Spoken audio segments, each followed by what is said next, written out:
அரசு வேலைவாய்ப்பில் மத்திய அரசு 10%, மாநில அரசு 7% இடஒதுக்கீடு வழங்க வேண்டும் என்பது உள்பட கோரிக்கைகளை வலியுறுத்தி தமிழ்நாடு தௌஹீத் ஜமாஅத் சார்பில் இன்று நெல்லையில் சிறை நிரப்பும் போராட்டம் நடத்தப்பட்டது.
நெல்லை வண்ணாரப்பேட்டை தெற்கு பைபாஸ் சாலையில் இந்த போராட்டம் நடந்தது. இதில் நெல்லை, கன்னியாகுமரி, தூத்துக்குடி, விருதுநகர், தேனி, மதுரை உள்பட பல்வேறு மாவட்டங்களை சேர்ந்தவர்களும் கேரளாவில் இருந்து பல்லாயிரக்கணக்கான முஸ்லிம்களும் குடும்பத்துடன் திரண்டு வந்து கலந்து கொண்டனர். 10% இடஒதுக்கீடு வழங்க கோரியும், மாநிலத்தில் இருக்கக்கூடிய 3%ஐ 7% உயர்த்த கோரியும், தமிழகத்தில் உள்ள சென்னை, கோவை, திருச்சி, நெல்லை ஆகிய 4 மண்டலங்களிலே தமிழ்நாடு தௌஹீத் ஜமாத் இடஒதுக்கீடு கோரிக்கையை முன்வைத்து சிறை நிரப்பும் போராட்டத்தை இப்போது துவங்கியிருக்கின்றது. இதிலே லட்சக்கணக்கான மக்கள் பங்கெடுத்துக் கொண்டிருக்கின்றார்கள். எங்களுடைய இந்த கோரிக்கையை நிறைவேற்ற வேண்டும் என்பது எங்களுடைய இந்த ஆர்ப்பாட்டத்தின், இந்த சிறை நிரப்பும் போராட்டத்தின் கோரிக்கையாகும். இதை மத்திய மாநில அரசு கேட்டு எங்களுடைய இந்த கோரிக்கையை நிறைவேற்றும் என்று நாங்கள் நம்புகின்றோம். ஆயிரக்கணக்கான பெண்களும் குழந்தைகளும் இப்போராட்டத்தில் கலந்து கொண்டு கோரிக்கைகளை வலியுறுத்தி கோஷங்களை எழுப்பினார்கள்.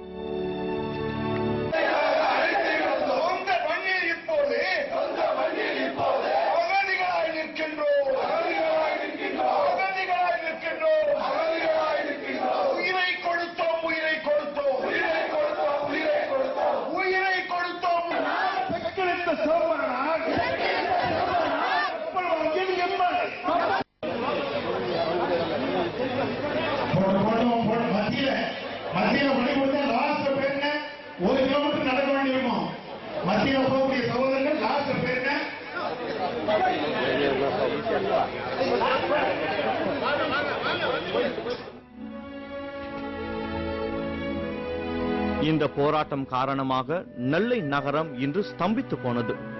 போராட்டத்தை முன்னிட்டு நெல்லையில் பேருந்து போக்குவரத்து மாற்றிவிடப்பட்டிருந்தது. நெல்லையில் இருந்து மதுரை செல்லும் பேருந்துகள் அனைத்தும் புதிய பேருந்து நிலையத்தில் இருந்து டக்கம்மாள்புரம், சங்கர் நகர் வழியாக சென்றது. மதுரையில் இருந்து நெல்லை வந்த பேருந்துகளும் இதே பாதையில் மாற்றிவிடப்பட்டன. முஸ்லிம்களுக்கான இடஒதுக்கீட்டை உயர்த்தி வழங்க வலியுறுத்தி கோவையில் தமிழ்நாடு தௌஹீத் ஜமாஅத் சார்பில் நடைபெற்ற சிறை நிரப்பும் போராட்டத்தில் ஆயிரக்கணக்கான இஸ்லாமியர்கள் பங்கேற்றனர். போராட்டத்தில் பங்கேற்ற இஸ்லாமியர்கள் தேர்தல் நேரத்தில் அளித்த வாக்குறுதியை நிறைவேற்றாமல் துரோகம் இழைத்து வரும் அதிமுக அரசை கண்டித்து முழக்கமிட்டனர்.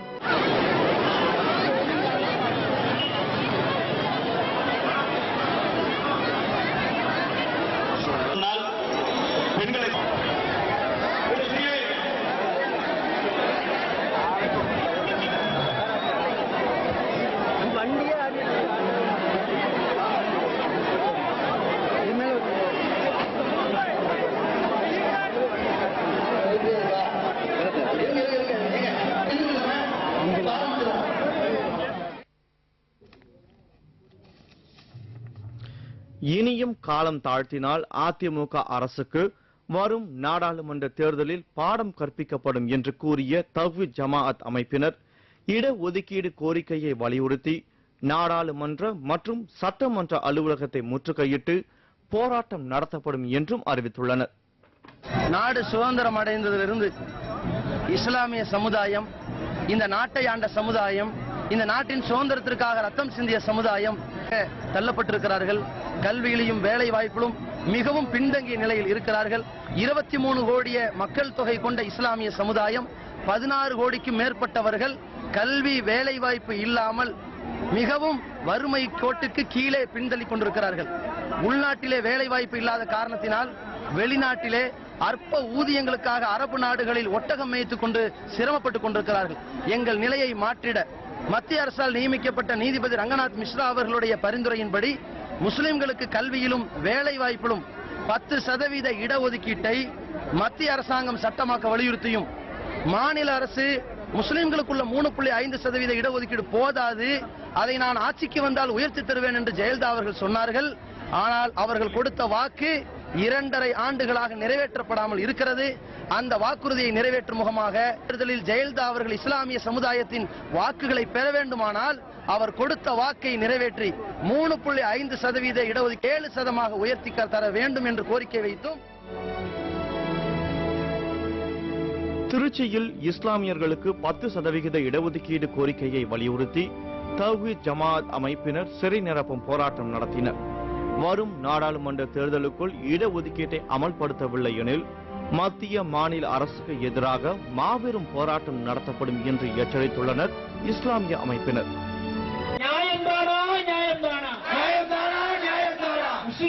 இடஒதுக்கீடு ஒன்றை தவிர வேறு எதையும் ஏற்க மாட்டோம். இடஒதுக்கீடு ஒன்றை தவிர 13% இருக்கின்றோமே, கொடுக்க கூடாதா? தமிழகத்தின் முதல்வரே, தமிழகத்தின்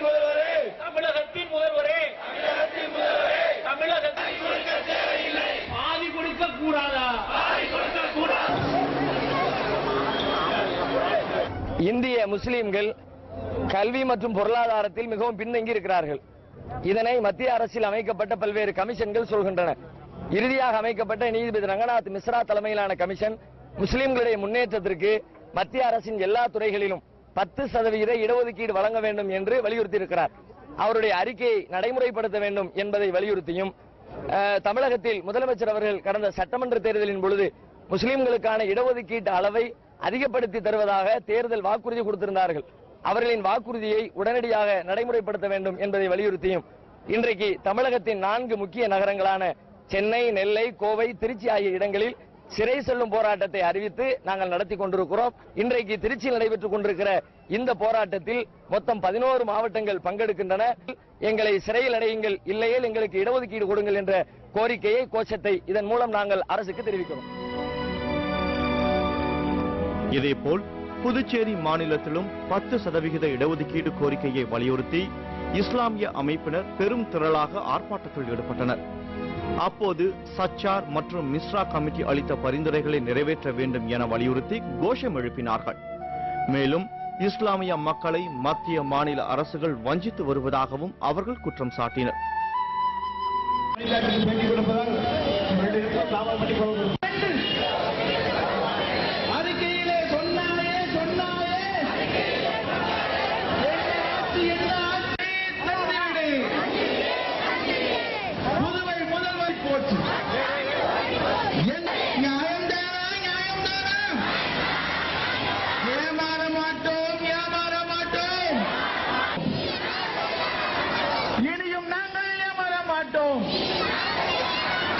இடஒதுக்கீடு ஒன்றை தவிர இடம் ஏற்க மாட்டோம், வேறு எதையும் ஏற்க மாட்டோம். அல்லாஹு அக்பர். ஒன்றுபட்ட முஸ்லிம்களின் அல்லாஹு அக்பர். சகோதரர்கள், அண்ணா சிலவர் மக்களுக்கு லெப்ட்ல இடம் கொடுங்க, கொஞ்சம் பின்னால். மத்திய அரசாங்கம் அமைத்த சச்சார் கமிஷன், ரங்கநாத் கமிஷன் போன்ற கமிஷன்கள் தெளிவாக இந்தியாவிலுடைய முஸ்லிம்களையும் இந்தியாவில் உள்ள மாநிலங்களில் உள்ள முஸ்லிம்களுடைய நிலைமை குறித்தும் தெளிவாக எடுத்து சொல்லுகிறது. எங்களுடைய கல்வி, அரசியல், வேலைவாய்ப்புகள், வறுமை கோட்டுக்கு கீழே நாங்கள் தான் அதிகமாக வாழுகிறோம். இப்படியாக இருக்கக்கூடிய நிலைமையினால் இந்த புதுச்சேரி மாநிலத்தில் எங்களுக்கு 2% இடஒதுக்கீடை ஏற்கனவே கொடுத்திருந்தார்கள். கொடுத்த அந்த 2% இடஒதுக்கீடும் முழுமையாக இல்லாமல் 1% இடஒதுக்கீடு என்ற அடிப்படையில் தான் அது நடைமுறையில் இருக்கிறது. எனவே ஏற்கனவே வாக்குறுதி கொடுத்த அடிப்படையில் 6.1% இடஒதுக்கீடாக எங்களுக்கு உயர்த்தி தர வேண்டும். ஏற்கனவே சட்டமன்றத்தில் அதை தீர்மானமாக நிறைவேற்றியும் எழுத்துப்பூர்வமாக எங்களுக்கு எழுதியும் தந்திருக்கிறார்கள். நாங்கள் ஆண்களும் பெண்களுமாக மிகப்பெரிய அளவிலே இங்கே திரண்டு அரசாங்கத்துக்கு எதிராக குரல் கொடுத்துக் கொண்டிருக்கிறோம். இடஒதுக்கீடு குறித்து இஸ்லாமிய அமைப்புகள் போராட்டம் பல நடத்தி வந்தாலும் மெத்தனமாகவே செயல்பட்டு வருகின்றன மத்திய மாநில அரசுகள். சமூக நீதியை நிலைநாட்டுவதற்கு இடஒதுக்கீடு என்பது இன்றியமையாத ஒன்றாகும். முன்னேறிய சாதிகளுடன் சரிக்கு சமமாக பொருளியலில், கல்வி நிலையில், உடல் நலத்தில் என எல்லா நிலைகளிலும் தாழ்த்தப்பட்டோர், மலைவாழ் மக்கள், பிற்படுத்தப்பட்டோர் வர வேண்டும் என்பதற்கான பணிகளில் இடஒதுக்கீடு என்பது ஒரு கூறு மட்டுமே. எனவே அரசு தன்னை இடஒதுக்கீடு வழங்குவதில் மட்டும் சுருக்கிக் கொள்ளக்கூடாது. அதை தாண்டியும் செயல்பட்டு சமூக நீதியை நிலைநாட்டி பணியாற்ற வேண்டும்.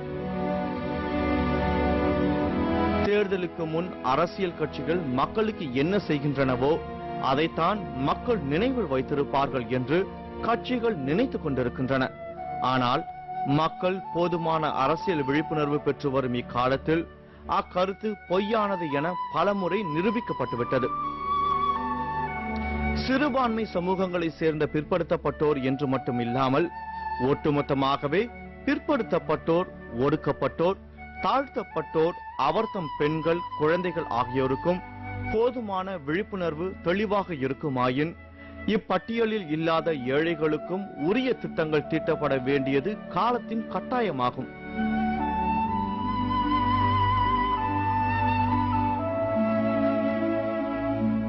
நிகழ்வுகள் குறித்தான உங்கள் கருத்துக்களை அனுப்ப வேண்டிய முகவரி: நிகழ்வுகள், கேப்டன் டிவி, தபால்